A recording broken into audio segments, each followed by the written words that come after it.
over here on this Ustream about to go live. Yeah, yeah. I don't know. Yeah, I'm just trying to warm it up right now. Yeah. Hold up, let me tweet that. All right. All right.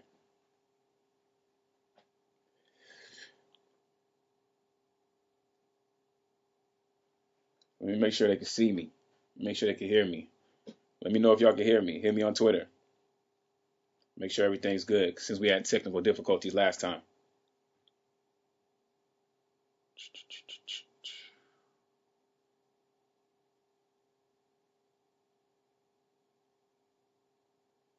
We're only number 6 on iTunes right now. I need more than that.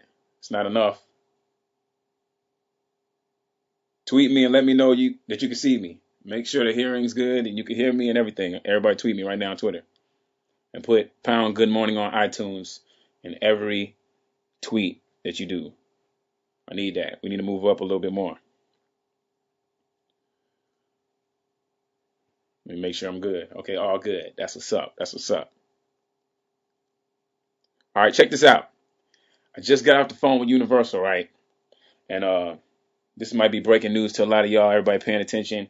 Y'all might be wondering, what they might be saying to me right now. I'm gonna tell you what they're saying. They just now told me, and this is like from the top of the building, that if I don't get number 1 on iTunes today on the hip hop charts, if I don't get number 1, then I'm be forced. I will be forced.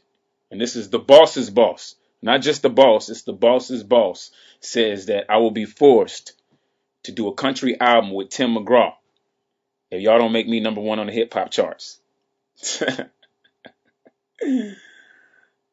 All right, I'm just playing, but we need that, man. They're paying attention to the charts. They're sending all these little emails back and forth amongst the building inside of Universal, and they're getting all excited. I don't think they even know we're doing this. I don't think they know the Chamillionaires and the Chamilitary is just buying it 10 times, and people are emptying out their debit cards to try to make that number 1. I don't think they realize that's happening. They think it's just magically happening on its own, which is cool too, you know. But I need everybody to show them your power. I need y'all to put pound good morning on iTunes in every tweet you do and keep on doing it. Keep on doing it. We got a trend and we got to get higher than number 6. Number 6 isn't good enough. You know what I'm saying? I don't want y'all to get too comfortable out there. So I'm going to go through some of these questions. I'm not even going to wait for people to get on. I'm just start going through these questions, start answering them because a bunch of people have been sending me. Oh, and as you can see, I'm in the studio right now. So this is an expensive conversation. It's costing me money. It's all good for y'all. Since I messed up last time, we couldn't get the Ustream to work. We got it working now. It's all good. You know what I'm saying? And let's see. Okay, I'm gonna go through some of these questions. Forgive me if I didn't pick your question. If you posted something on the Chamillionaire.com forum and I didn't pick yours, a lot of times I won't pick a question because I might have already answered that one, or it may be something that I don't think everybody wants to know. I'm trying to answer questions that I think maybe everybody might want to know, or maybe I haven't answered before. You know what I'm saying? So forgive me if I don't answer your question. You know what I'm saying? Okay. All right. Somebody said, how do you feel about your fans choosing Venom as the album title? You planned this all along, huh? Ha ha.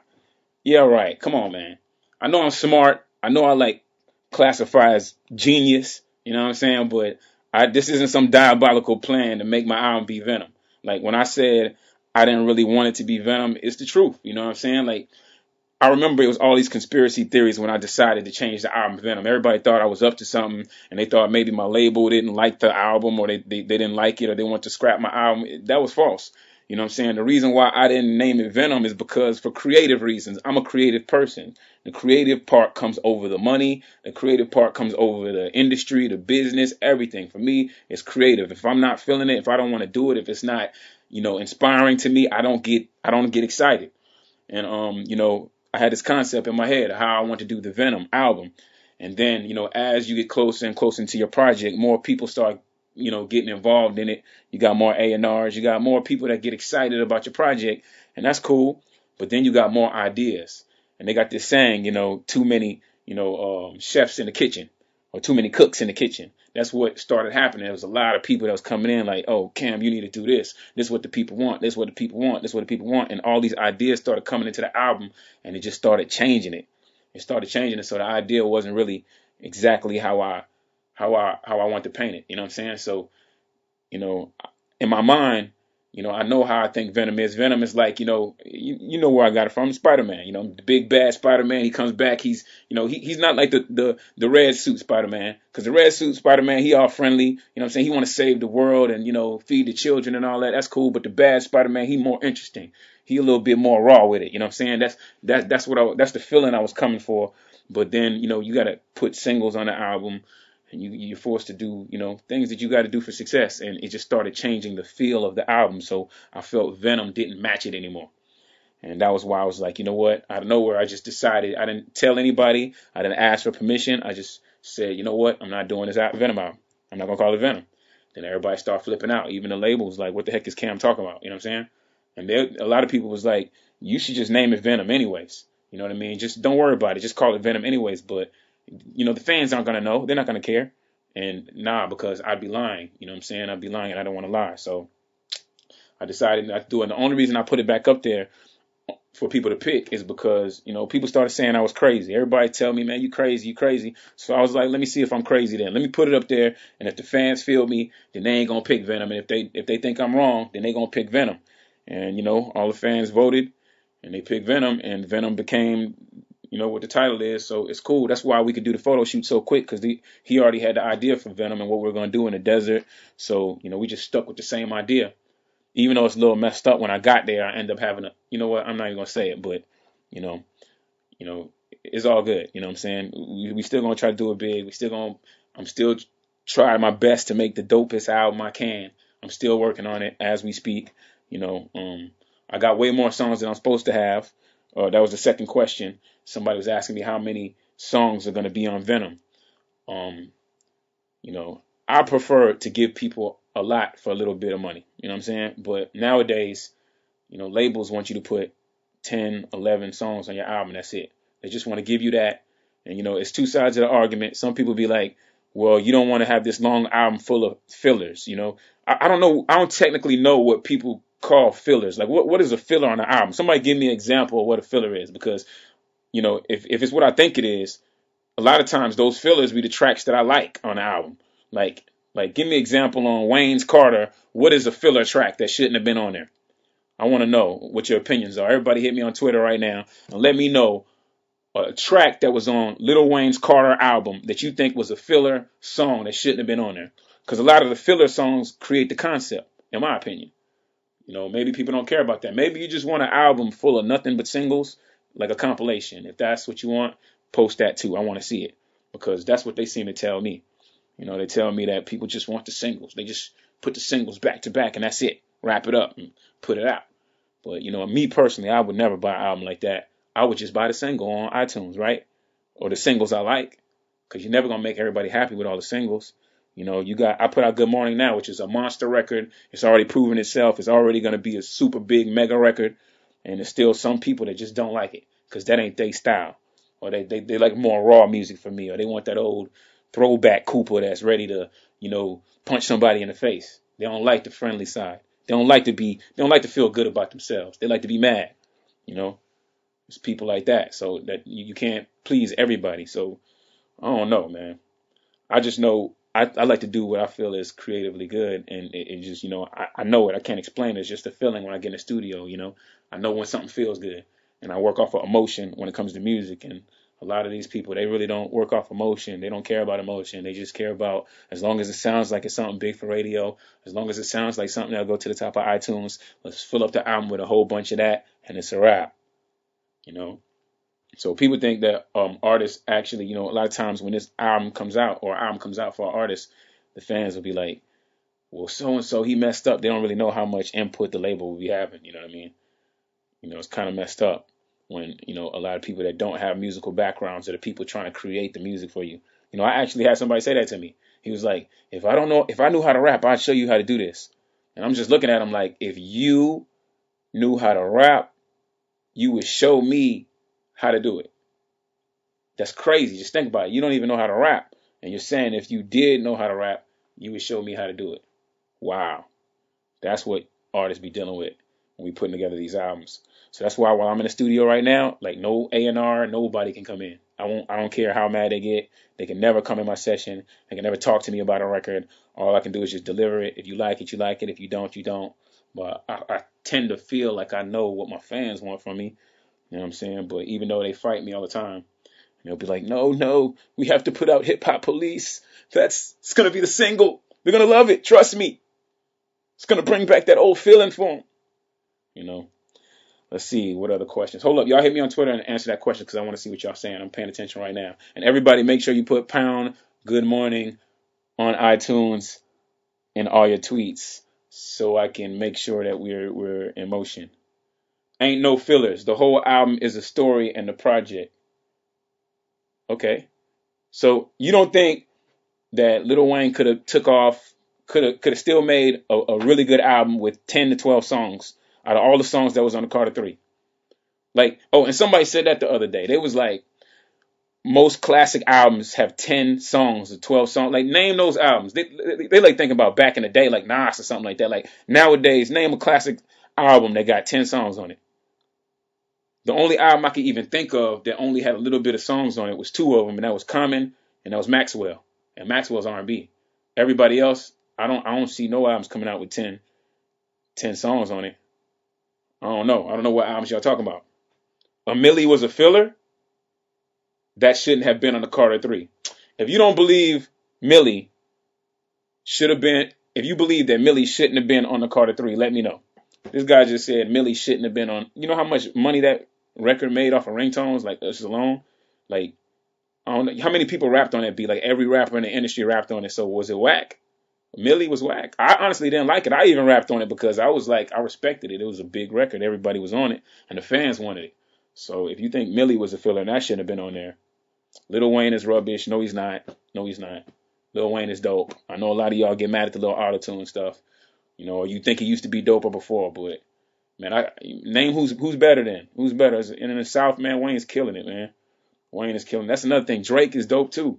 Like, people be saying Drake's whack. Like, I just heard something from Drake yesterday that was just sick. Like, that kid is cold. I don't think it's just hype. I think he's dope. Like, I don't know. And then maybe it's because it's a breath of fresh air because he ain't doing the same balling and throwing that money stuff all in your face. You know, it's good to hear somebody come with a different perspective on it. You know what I'm saying? Everybody's doing the same thing. Swag this, or, you know, just the same old, same old. You get tired of that every now and then. You know, filler track is a song that disrupts the flow of the album. Just straight left field. That makes sense. That could be a single. You know, your album could sound a certain way, and then the single could just come out of nowhere and just be super happy friendly, and that could just come out of nowhere. How is that not a filler? I don't know. Let's see. Oh yeah, and Digi Jeff promised that he's gonna parachute out of a helicopter. I'm gonna make him do it, and I'm gonna put the video footage on Chamillionaire.com if we get the number one. So if we get the number one on the hip hop charts, I'm gonna make Digi Jeff. I'm even gonna pay for the helicopter. I'm gonna pay for it. We're gonna get him in there. We're gonna make him jump out with a Venom shirt, and we're gonna film it, and then we're gonna put it up on Chamillionaire.com. You shouldn't have said it if you ain't mean it, man. All right. Hold on, let me go back to the questions, all right, because we had a whole bunch of fan questions. All right. At what point do you think a fan is too obsessed with his idol? I don't know, man, because it's a thin line between stalker and, you know, just it's mega fan. Like, you know, I don't know.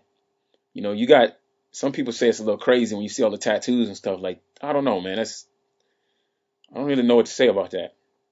Because I see a lot of people doing that recently, you know, posting how getting a lot of tattoos, and seeing a kid with his face, the lizard on his face, and just other ones. One guy got like 5 Chamillionaire tattoos. I think it's 5 Chameleon or Chamillionaire tattoos. It's a little much, man. I don't think it's obsessed. Well, maybe it is. I don't know. It just depends on how you look at it. It depends on the person. Sometimes when you talk to them, they got a good reason of why they did it. They'll tell you some situation in their life where a record that I had helped them through that situation, and that's why they want to show their dedication. You know, when they explain it like that, it's not as bad. But, you know, if you just meet somebody randomly out the blue and they just got like this crazy tattoo and you never met them before and they know everything about you, you'll be looking at them a little bit sideways. I just hope it ain't nothing like that. But most of the people that I seen, they got kind of good reason. And I'm pretty sure like big people like Eminem, like even Eminem, he told me one time about, some of the stuff he got to deal with. He has way worse than me. You know what I'm saying? I'm pretty sure Beyonce and, all these people got way bigger stalkers. So, man, you kind of know when you're going too far, man. You're not a stan if you got like a poster on the wall or you download every mixtape or, I know people say that all the time. Like if you take up for your favorite rapper online or something, then somebody will say you're a groupie or, that's not necessarily true. You know what I'm saying? That's just you being a dedicated fan. And, as an artist, I appreciate that type of stuff because I feel like the haters work 10 times harder than the fans. You know what I'm saying? Like the haters be on every forum. They be all over Universal, emailing everybody, telling them you need to drop Chamillionaire, you need to drop Drake, you need to drop Wayne, he sucks, you need to drop this person. And, the fans just be sitting there kind of watching, you know what I mean? And they don't take the energy to kind of defend, so it looks like a whole bunch of haters. You know what I'm saying? But I don't know. All right, let's see more questions we got. Who do you think is the biggest out in hip hop now? Have you ever heard of Tech Nine, and would you consider working with him? Yeah, I heard of Tech Nine, killing it independently underground. You know what I'm saying? Like I know about everything he's doing and how successful he is, like independently, which is crazy because I respect that because that's the harder way to do it. Without no super major support. No commercials, no big major budgets and none of that. You know what I'm saying? Just getting independent money, killing it with merchandising. I respect that. Because I came from that. But who do I think is? Oh, I actually was supposed to go on a tour with Tech Nine a little while ago, but I think on that tour, Paul Wall ended up going on that tour.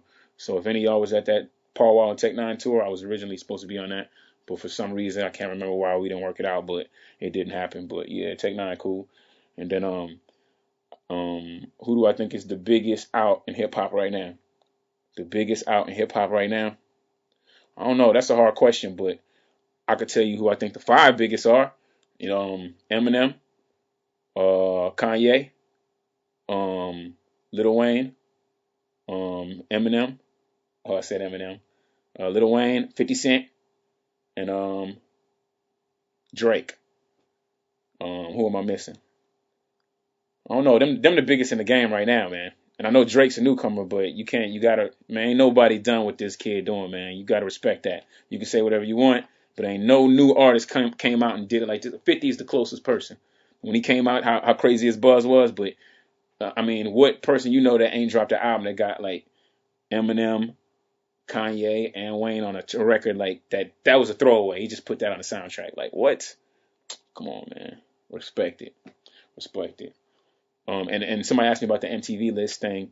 I don't know. I don't really get caught up in that type of stuff, man. Like I think they do that stuff on purpose to get all y'all talking. Like who cares, man? Like who cares what like some dudes in MTV say? Like I don't think 50 Cent should be mad because so and so is above him, or anybody should be mad. Like who cares? Like it's just people's opinions. You know what I'm saying? Like it's not written in stone. It don't make Eminem wasn't even on there. Like that even shows you. Like come on, man. Like Eminem wasn't on there. Like I think it's just for hype. They probably knew that if they didn't put Eminem on there, everybody's gonna go crazy, talk about it, and make it bigger. Nowadays we in the business of hype and shock. You know what I'm saying? That's what works. Like Lil Wayne, I'm about to drop all these albums together. If they are gonna do it, a couple albums together, it's just for hype. I mean, that sells nowadays. Let's see. Do you plan on making a feature with 50 Cent? I asked, I didn't get a response. I mean, he didn't respond. 50's a very vocal person, but a little antisocial if you ask me. You know what I'm saying? But I got respect for 50. I tried, but I didn't get no response. Let's see. Why don't labels like putting a lot of tracks on the album? You said that. I think fans would rather buy a CD with more tracks on it. All right. Let me try to explain why labels don't really want to put a lot of tracks on there. In an artist contract, they have a cap and the amount of records or a max amount of records that they're going to pay an artist, right? A lot of times it might be like 13 or 14 tracks. This is the most in a contract that they'll say they're going to pay you for. So if you put, 17 tracks or 20 tracks on an album, it doesn't matter. If your contract says 13 tracks, that's all the label is going to pay you for, right? So if you put other tracks on the album, they still have to be paid for. And a lot of times the money comes out of the 13 tracks, if that makes sense. But me personally, because I have a bigger back end and I make more money off of my albums on the back end than the average person, they decided, you know what, we're not going to give you 13. We're only going to pay you for 11 tracks, or 12 tracks. You get what I'm saying? So mine is less. So that's why they only want me to put under that cap. They don't want me to go over. They don't want me to put anything over 11 tracks on my album, because of business reasons. They want to make money off of the 11 tracks that they put on. And I think for creative reasons, you shouldn't do that. You shouldn't even worry about the business. In the end of the day, you'll make money if you just give the people what they want. They'll buy so many that you'll end up making money. Instead of only worrying, like, even if my cap was like 8 songs, I don't think you should just, because of business, only put 8 songs on the album, because you won't sell nothing. People would just rather go buy the couple singles they like instead of spending money on, especially after waiting this long. And then especially after I'm an artist that gives you like a triple disc CD, 4-disc CD. I just came off of that. Like, how can I come back and wait this long and give you 10 songs? Like, if somehow some miracle happens and I end up with 10 songs on the album, man, y'all gonna know they must have just tied me to the ground and just beat me up. That's the only way I could see it happening. You know what I'm saying? Like, I'm just gonna take the bullet for that one. I'm gonna be the bad guy. I'm gonna tell y'all now. I'm telling them no. I'm trying to fight it. Matter of fact, I'll keep it real. They calling me about it. I'm not even picking up the phone because I don't even want to talk about it. And that's just me being honest about it. You know what I'm saying? Let's see. Next question. Oh yeah, I need everybody. If you're watching this, I need you to go on the Chamillionaire.com forum, sign up, become a part of the forum. I pay attention. I look at the posts. I post. We're trying to get active, trying to get the movement cracking. You know what I'm saying? And we got a lot of work to do. Let's see. Next question. Would you ever rap or sing a verse that you didn't write yourself? Yeah, I try not to. I like to do my own work, but if somebody sent me something that was really, really dope and I liked it, yeah, I would do it, But the reason why a lot of people don't want to do that is because for publishing reasons and, payment reasons, if I sing something that you wrote, then I have to pay you and you have to make the money off of it because you're the writer. I'm not the writer. I'm just a performer. So a lot of times you don't want to get into all that business. You want to just put your own thoughts on there so you don't have to start splitting a record 100 different ways. That's me personally. I really don't. And I think I'm pretty good at writing hooks. And even if somebody, sends me a hook, a lot of times I think I can twist it and make it a little better. Or a lot of times it doesn't fit me. I think I can twist it and make it fit me. You don't know how many records I get where, like, it'll be like, man, I'm trying to think of this one record they were trying to make me do. Like, it was this one record, right? It was supposed to be on my last album, right? Or the album before. And Universal kept sending it to me. They was like, Cam, this is a smash, man. It was a smash. You got to get on this. You got to get on this. So I want to hear the record so bad, right? I got the record. And it was by Polo the Don. Polo the Don produced it. And in the beginning of the track, he was like, he had said something like, before he played the track, he was like, this track is a mother effing smash, so cut the check. And then he dropped the beat. So I guess that had got them so hyped because, Polo, he the king of hype. He'll hype it up. And don't get it twisted. He got dope tracks, but he was hyping this one up. It was really a big record. It could have been, but when I listened to it, it sounded like something like futuristic Justin Timberlake singing song, like something where you got to sing on it. Like it was something for Justin Timberlake or something like that. It just wasn't for me. And I was like, yeah, that's a big record, but that ain't for me. And it was like, man, this is for you. And it just didn't fit me. So a lot of times it's stuff like that. People will send me stuff and it'll be like talking about, I'm in the hood. I got my pistol cocked and it's loaded and this gun going off. And then it's just like smoking drove, moving pounds of weight. You know what I'm saying? I'll be like, yeah, this hot, but this ain't for me. You know what I'm saying? They'll be like, oh man, you could just tweak it a little bit. I'll be like, man, this record is not for me. You know what I'm saying? And it's about being authentic to who you are. Like I could just fake it. I think a lot of artists, they just made like that. They just jump on whatever and just try to be like, I can't do that. Like the record is talking about everything that I'm not. So why would I try to pretend that? Because you're going to be able to see through it. So I don't jump on records like that. You know what I'm saying? I try to do something that's authentic to me. You know what I'm saying? Like, I don't know. That's just me personally. If y'all don't do that, that's cool, but I don't know. Let's see. Would you rather have people go to your shows than buy your album? Man, it's a good one. Nah, I would rather have people buy my albums. Real talk. Because, the money that you can make off of going platinum, 1.5 million records sold, or, selling 5 million digital downloads or 6 million, man, that money is like, when you see that check, man, and you look at that check for the first time, like, your whole perspective is going to change. Like, a lot of people can say what they ain't going to do because they never seen that before. When you see it, you're gonna be looking at life like this. You seen that Jay Sean video? Anybody see that new Jay Sean video, the one where Weezy's featured in it? Look at that look that when Baby is sitting in the chair and it shows a cameo of Baby and he's sitting there and he like, yeah, youngin. Like when you see how he looks, that's that look of somebody who just got one of those checks. Life changes after you get a check like that, man. You start looking at things different and you want more. You want it again. You know what I'm saying? You can say, oh, it's all good, man. You going to want another one. So, you want to sell records. You don't want to be doing this, in your garage. After getting a super big check, you don't want to go back to your garage and be doing it for the fun of it. You want to make that money because it could do so much for people around you and families. It's people that have done so much big things for, took care of their lives, offered royalties, offered fans that supported me. And that feeling, there's no feeling like that in the world. Not personally, so I could buy me a Lamborghini or none of that. It's just what it does to people, the people you can affect, the power that you have when you have that much money. That's a beautiful thing. You know what I'm saying? And going to the shows is cool. You still make money of that, but it's money that you have to work for. You have to work really hard every day, chase it. When you've been on the road, like my first album, I went on the road for a whole year. I was super tired, man. I never went home, man. I was fatigued, man. I don't want to look at another studio. I don't want to look at another morning show DJ, but I kept doing it. It's tiring, man. It's not easy. It seems like it's all fun, but a lot of times it's funner for the entourage because they get to chill, they get to lay back on a bunk and play video games. You're doing like 1,000 interviews at once. You're leaving that, going to another interview. You're doing the morning show. You're doing your show. After that, you're doing the after party. Then you're waking up at 7 a.m. and doing the whole thing again. Man, you'll be tired. It'll show on your face, man, straight up. So, if you want it, you better be ready to work. There ain't no games. There ain't no playtime, none of that. Especially not when you with me. Like anybody know how I get down. We don't play. It's work all the time. Let's say. All right.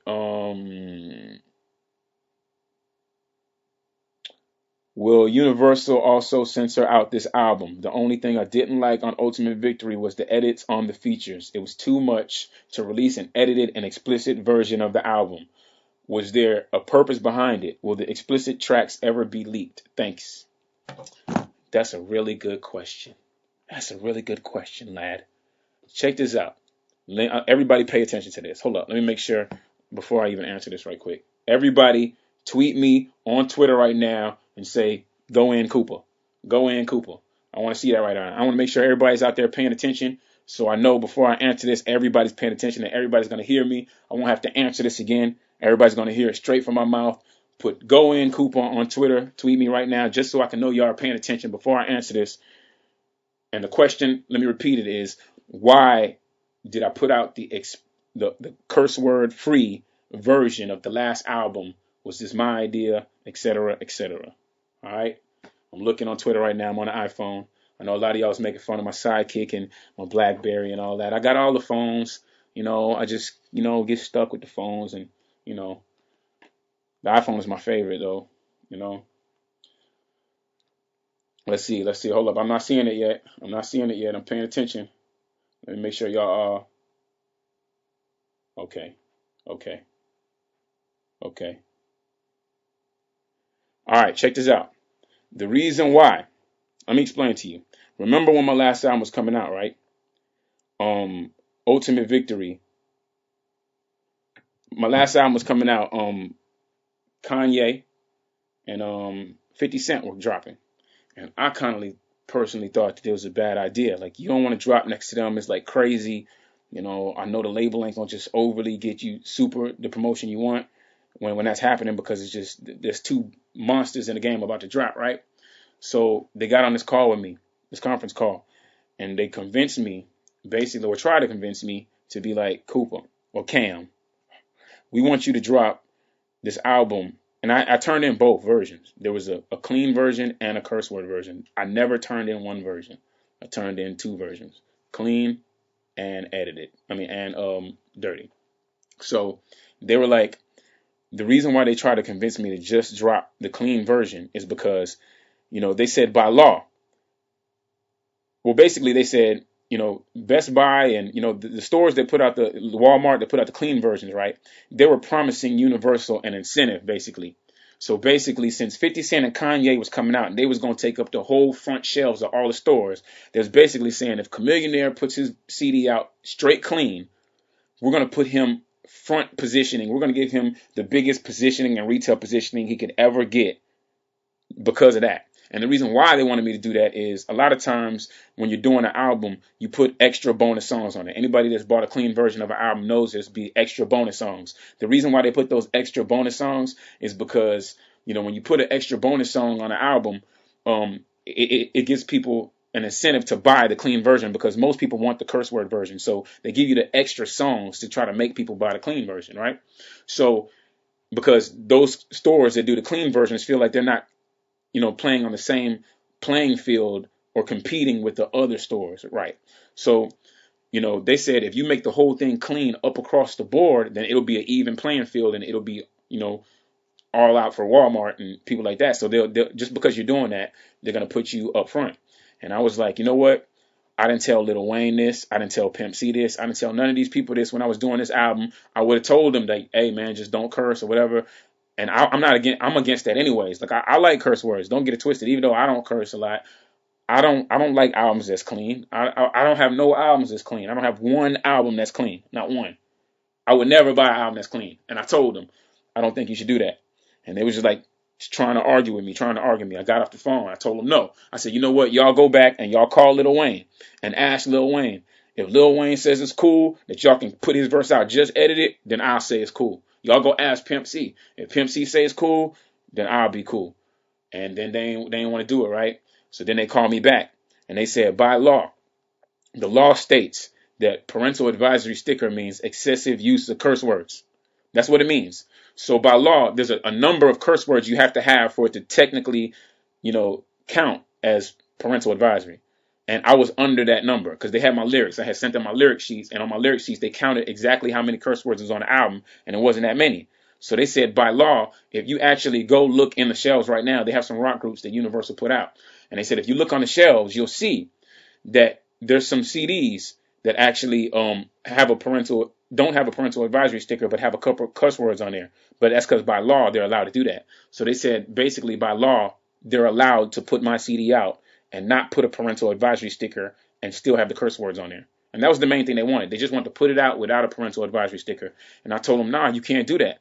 Because, if you do that, that's the equivalent of, say, for example, a mother going to the store and she's buying orange juice. And she's giving orange juice to her little kid. And it's Tropicana orange juice, and it has a little alcohol in it. Even if it's only 1% alcohol, if you don't warn her, she gonna be pissed. And guess who's she gonna be mad at? She gonna be mad at whoever's name is on the front. And my name is on the front of the CD, just like Tropicana is on the front of the orange juice. And they're gonna be sitting back in the office, but the mother's gonna be mad at me because it don't say parental advisory on there, but it got curse words all over it.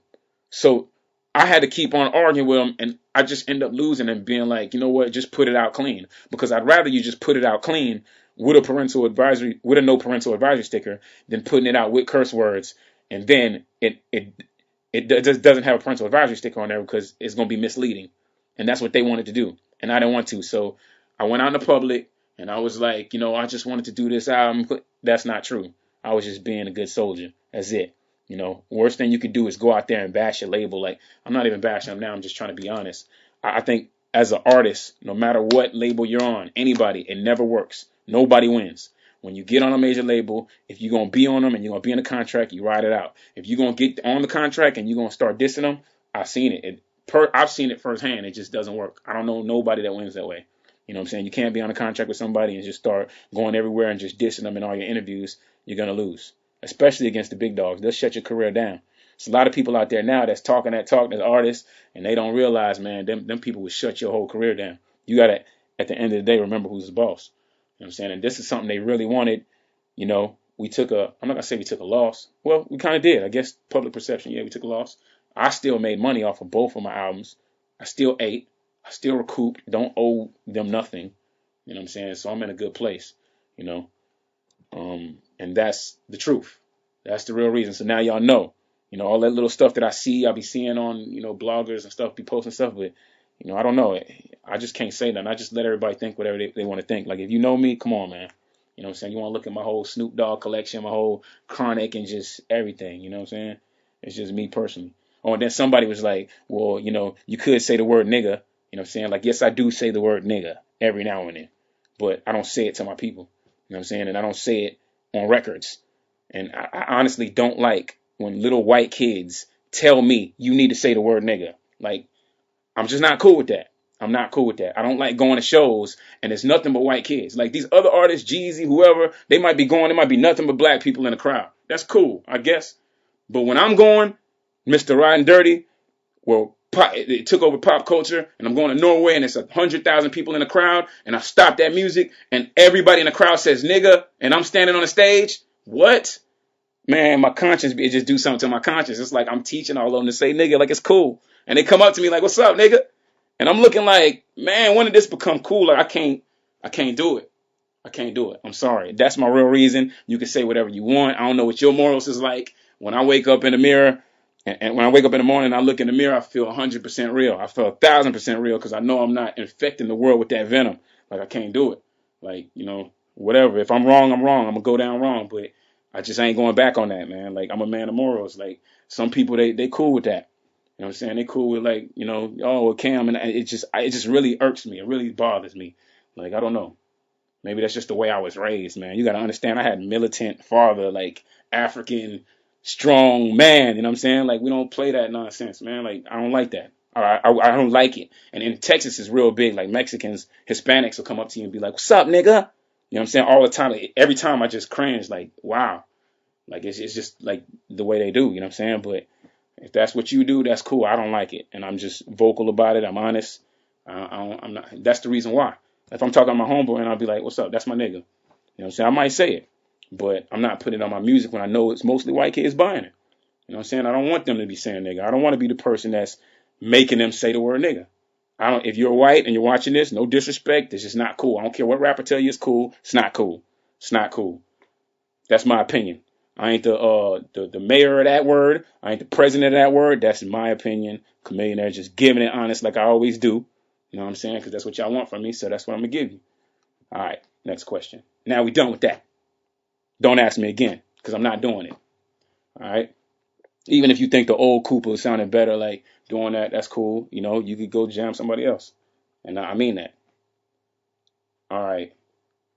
Even though major labels get a lot of flack, what are some of the best things about being on a major label? Best thing about being on a major label? Wow. Dang, I ain't thought about that one in a good minute, because the best thing about being on a major label. I'm going to have to come back to that one because I don't know.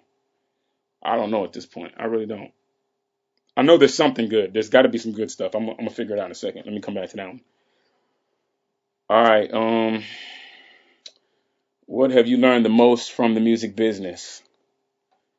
Learned the most from the music business. Man, most from the music business. I think that it's just that this is mostly business. You know what I'm saying? Like, when I got in before, I used to think it was just gonna be like, fun and having fun.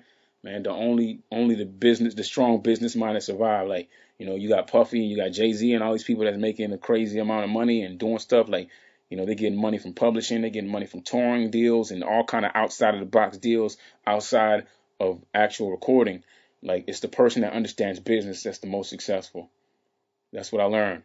All the people that's in the club popping bottles all day, freaking stunned with all this freaking fake jewelry on up, man. Them are not the people that's getting it, like, really getting it. Like, it's the people that understand business, because the biggest deals are done behind closed doors. You know what I mean? Not at some club, not at, and most people, there's a lot of people that chase checks all day. You got to chase it all day when you're doing shows and just chasing, your first deposit and your back end, and then you're chasing another deposit. Like, you got to work so hard forever to be that dude. The person that understands business is the guy that gets the big royalty checks. The person, when a royalty check come or they publishing check come, it's crazy. Like, that's it. And then also, it's almost every man for themselves. Like, people always say that, how come so and so don't work with this person or so and so don't work with this person? Because in this industry, it's almost every man for themselves. Like, I could fake it and like just go try to like kiss up to every single rapper or every single CEO, but I don't, because I just realized that this is the industry we in. It's fake, and I'd rather just exist in my own mind. You know what I'm saying? Like, it's cool every now and then I'll do something with somebody, but it ain't like that. It's like, it's business. It's not like I'm looking for, a whole bunch of rap friends. Like, I didn't come in with a big cosign. I never needed that because I could have went for that, but it just would have been fake. It's all fake.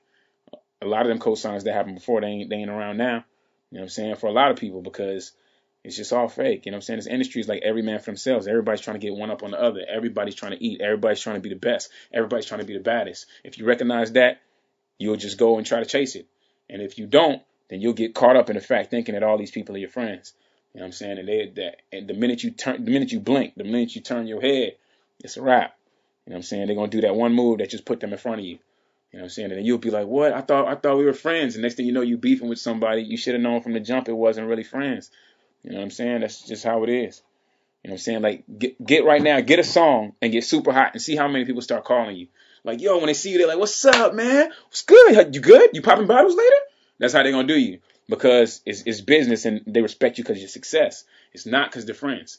Then that same person, I don't care who you are, fall off and and see what happens. You know, I've been going through that since I was like independent, since I was, my first mixtape. Like, I remember it was times when people was just like, Cam, he gonna fall off, and then after that, bam, hot. Then after that, he gonna fall off, bam, hot. It's just, I've been going through that, Let's see what else.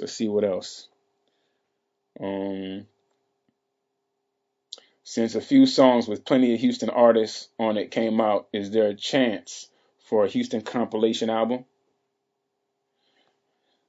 You might be asking the wrong person, because my answer, no. Nope. Been there, done that. Tried. I ain't on that no more. Maybe they'll do it. I don't know. I ain't really tripping. And no disrespect to everybody from Houston. I know some people from Houston gonna be mad. Man, we can't sit here and be stuck in our own mind all day. You gotta keep it Houston. You gotta bring the whole Houston up, man. How many times we done this? How many people done tried this formula? You know what I'm saying? You heard Slim Thug's album, jamming, classic H-Town. Man, sometimes it's just like, man, you just gotta get it, man. I wouldn't even be surprised if Slim got up and went to LA. You know what I'm saying? Because sometimes you just got to get it. You can't stay stuck on the same side of the city with the same people saying the same thing over and over again.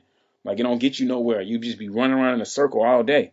You know what I'm saying? Like, I get bothered by that, man. Like, people just want you to do the same thing. People like ask me, are you gonna have Lil Wayne on your album? Are you gonna have Pimp C on your album? There's people just stuck in the same cycle. Go listen to the past two. It's the same thing. They're on both of them. It's the same thing over and over again. Like, I don't get how people are so stuck in the past, like so stuck in one place. Like, you can't move, you can't get nowhere. And I don't know. Maybe I'm just crazy and I just see that and other people don't. But I don't know. I'll leave that up to other people and not really me. Who is your favorite producer to work with? Wow. I don't know. I just like, my boys. I like Beat Bullies. Shout out to them. I like Happy P. I like people that just don't give me a hard time when it's time to, get the files, or, they're never Hollywood with me, or the lawyer's not calling me saying they need full rate and, I have to buy 2 tracks or 3 tracks and I have to get, like, sometimes you just want to just do a song. You just want to do a song with somebody, and then their lawyer comes out and just asks for so much that it's like you would think the person was Scott Storch. You know what I'm saying? You would think the person was Dr. Dre. And you'll have to negotiate, and it gets to the point where I'll be like, man, I don't even want that track no more because all the problems that it takes to get it. Like, I remember when I first got that Turn It Up track, right, with Scott Storch, man, it was so crazy. I paid $150,000 for that track, right? $150,000 for Turn It Up, right? And then I had a DVD that was supposed to be on my first album. You know why we couldn't put the DVD with the first album? Is because Scott Storch lawyers had some kind of stuff in the paperwork where we had the right to use the music audio-wise, but visually, if we did anything visual, we couldn't put the Turn It Up on there. And the Turn It Up music was on the whole DVD. So the song that I paid $150,000 for, I wasn't even able to use. Like, so that's why I didn't go back. I got a lot of respect for Scott Storch. I never went back. I was like, nope, I'll never buy another $150,000 track again. Riding Dirty, shout out to Playing Skills, shout out to Crazy Bone, was like $4,000. Pew, out of here. And none of that nonsense. None of that Hollywood stuff. None of that craziness. Like, I don't like that. And the industry will tell you, oh, you have to do this. You have to go to this big producer. They'll take all the money from you They will take everything. If this song doesn't become the biggest record ever, you're going to be broker than ever because you pay way too much money for this track. And they'll keep on telling you got to do that. And that's why a lot of these dudes end up super broke. And I was like, I don't want to do that. I don't care what his name is. I'm not paying $200,000 for a track that is not guaranteed. And then I want to be able to use on my DVD. Like if I pay $200,000, I'm gonna sleep on the track. I'm gonna be able to put the track in my trunk, pop trunk, and just do everything with the track. I'm not gonna just be able to just do one thing with it. You know what I'm saying? Like that don't make sense. And that's just some insight on what goes on behind the scenes. A lot of people just don't know that. You know what I mean? I got respect for Scott Storch. I went in there. He made a track super quick. But $150K and I can't put it on my DVD, I pass.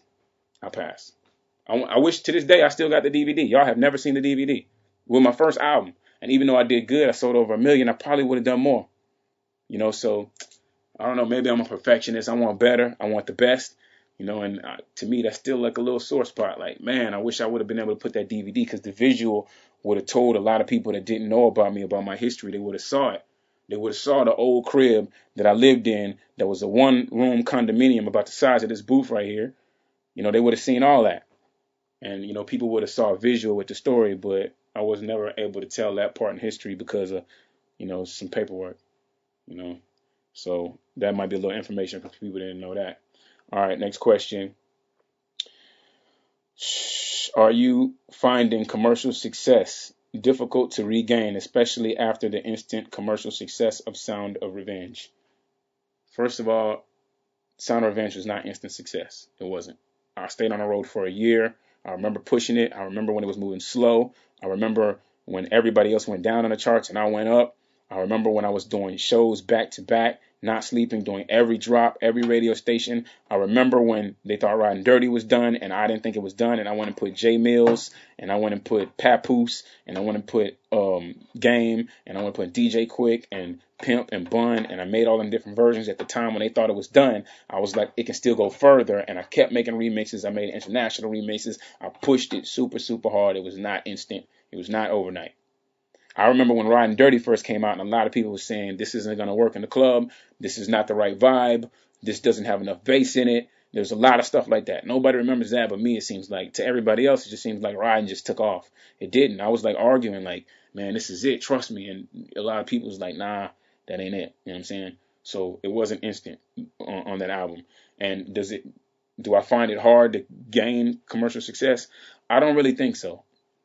There's a lot of things that I probably could have done to easily get commercial success. Like, let me tell you something.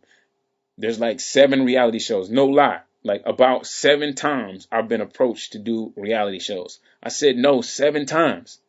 7 times. Think about that. Big networks. I probably could be having like everybody talking about me and laughing at my life and all popular, but it's just, you know, and that's what we call commercial success. But that ain't my thing. I just didn't want to do that. You know, if that's important to you, then you do that. You know what I mean? But me, I just didn't want to do it. I think they're played out. You know what I'm saying? And since today, I've only had one idea from a reality show that I actually like. One. And I think the reason why, and that's just recently, the reason why it's not happening is because money. You know, the person doesn't want to pay me. And I'm not going to do a reality show for free. Why? You know, if I'm gonna do it for free, what's the purpose? To be popular? Like, I don't want to be popular. I never wanted to be popular. So I'm just trying to get, you know, paid and support my movement. That's it. So I said no. And you know, there's a lot as a fan, as an artist, there's a lot that I can do musically that I know that can actually go. Like I knew Good Morning. I still know Good Morning is going to be a big record. And I could have done something like this a long time ago, but I didn't because some of y'all that are at home right now sitting on your couch and like that old Cooper, I'm so busy trying to keep it real with you.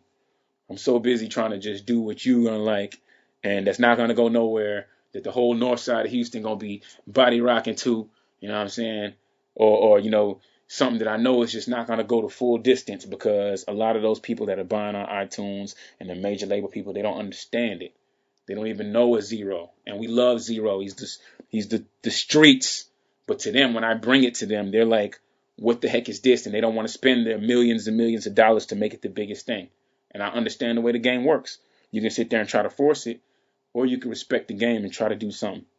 You know what I'm saying? So I probably could have done this a long time ago. But you know what I was trying to do? I was trying to get everybody in Texas and trying to put them on Won't Let You Down and trying to do stuff like that to try to save everybody. That's what I was trying to do. You know what I'm saying? I was trying to do all these mixtapes to keep my underground fan bases and the people that don't really even buy records happy. You know what I'm saying? The people that bootleg me, go in Dallas to see how many bootleg CDs was out there. Them people, they was killing me. They was making more money than me out there. You know what I'm saying? And I put out the CD. I go in the studio, spend all this money, put it out there, and they just killing me because those are people that don't necessarily even buy records. They don't go on iTunes and buy nothing. And those are the people I was making that music for. And I kept doing it. It was cool. But get to the point where it's like, okay, you know what I'm saying? You're only young once. I got a lot I got to accomplish before I get old. And, you know, like records like this bring millions. It's going to bring millions right now. The first day, I don't know where we at. I hope everybody is still on Twitter right now putting good morning iTunes. Y'all tweet that. Good morning on iTunes. Pound good morning on iTunes. Tweet that because we need everybody to, you know, support that record. But records like that, they bring in the money. You know what I'm saying? Like as Jay-Z said, they keep the cash registers ringing. You know what I'm saying? That's a cash register record. That's the one that's going to bring more money than the 8 records that I might have released before that. That one record. And then I can do a lot with that. So I don't think it's that hard. But, you know, sometimes you keep it so real to your fans that, you know, you end up being your own, you know, you end up hurting yourself, you know.